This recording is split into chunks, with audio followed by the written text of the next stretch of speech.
What is up, YouTube? This is the Working Investor. This video I'm going to share with you a technique that I do sometimes. This is not financial advice. This is something that I've done that I find works for me.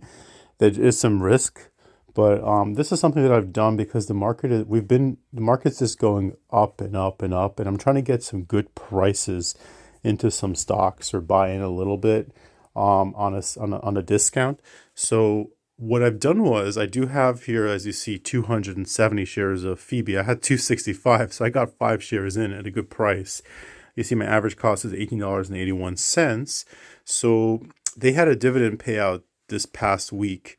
And what I do was I did a limit order on the ex-dividend date overnight hours. So this is a limit order that I placed overnight hours in order to capture a good price before the market opens the next day, where it shot right back up. Of course, there's always risk of the next day being a down day and you're missing out on better prices in the market. But this is something that I've done if I'm very bullish in the market. So I've noticed watching stocks over and over again on Robinhood that around 7 or 8 o'clock at night, on the declaration date, so let's say the market closes at 4 p.m. and then it floats up a little bit because people try to get in, after the market closes before 7 or 8 p.m. I've heard of a lot of traders saying that they get into the stock before 7 or 8. Some traders have claimed that they've actually been able to still capture the dividend on declaration date. But once I think it's 7 or 8 o'clock, then it's a little bit too late. And I've noticed around 8 o'clock, the price reflects, the drop in price reflects whatever the dividend payout would be. And I've noticed always around 8 p.m.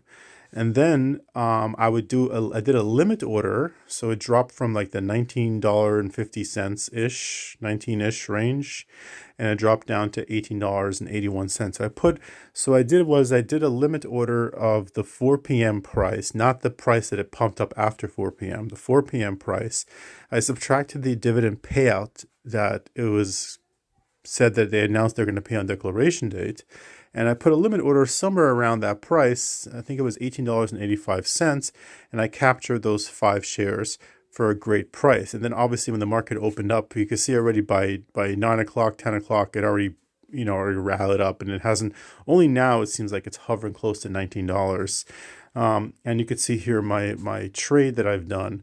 If you go down over here, you can see I captured the limit order, I guess, executed around 3:43 in the morning for a price of $18.85. I would have not gotten that price if I'd have done it only through to the trading hour. So this is a cool technique that I've done in an up market that can capture the I can capture the ex dividend price in the overnight hours in a limit order.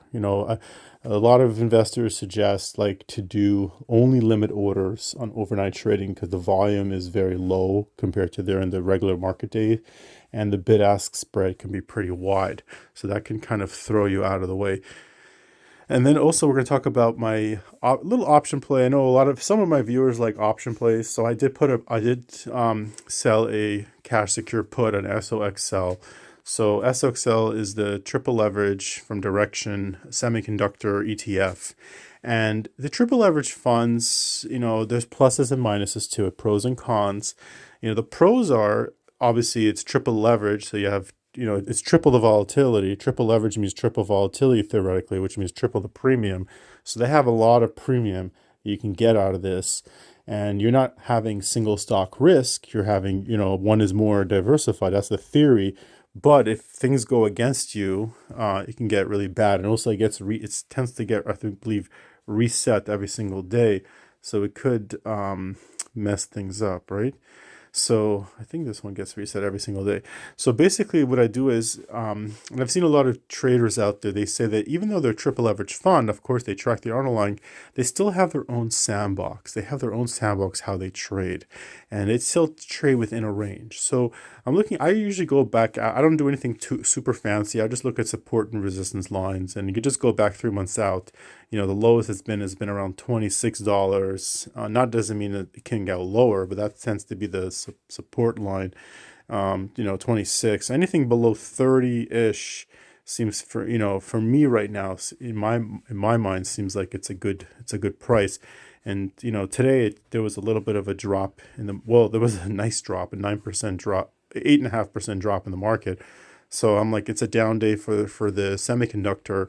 So I put on a strike price today, and I'll walk you through it, and I'll show you my theory. So I did a trade option. This is exactly what I did. I went to November 15th, which is only in 4 days from now, 4 days to expiration. Well, if you count today, I guess that's 5 days, 5 trading days. And I went out to sell put, and of course, I was thinking somewhere at least $30 because that's where I see like support going. But also, you see on the left here, I have it set up where you can see the delta, and you can set this up too on Robinhood. So I'm looking for a delta that's at least about, I like to look for like a standard deviation further out of the money because that gives me more odds of success. So I'm looking for a 0.16 delta or lower. And I actually went for this was actually a 0.13 delta.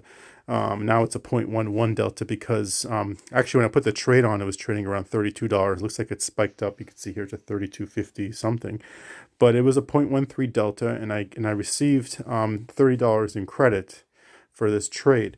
So if you want to annualize it, if you come here to the purple line, you can see here I have a little spreadsheet to keep track. So I put the trade expires November 15th. I put it on today, which is November 11th. So, 11 minus 15 is 4 days. So it's about 4 days to expiration. I guess if you want to include today, maybe it's 5. It was trading about 30. This is the price. It was trading around $32 and maybe a couple pennies, more or less. The underlying is SOXL. It was a $28 cash secure put. And when I put the trade on, it was a 0.13 delta. But as you saw right now, it's a moving target. So now it's a 0.11 delta. And the amount of capital that I put up is a cash secure put. So I'm putting up $2,800 in collateral. My premium was $30. I got filled at $30 in premium credit because I sold a put, so I received premium of $30. This is if I took it off, or I'll put here like how much I'm taking the trade off for. And so far, I haven't taken it off, so it's still standing at $30. So this comes out to be a 97.77% annualized return. That's why I like to do these kind of trades, opportunistic trades. I do my own trades. I'm sure you guys know, I've transitioned mostly to just doing option-based ETFs, but I like to put on a couple trades here and there. I want to keep my skills sharp, and especially if I see a good return that's doing pretty well. Why not? Can this work against me? Of course. Is this financial advice? Not at all. This is just my journey, what I'm doing. Please take your own risk. Make sure that this, speak to your advisors and stuff, whoever you got to speak to. Anyways, this is the Working Investor over and out. I hope you guys have a wonderful trading day.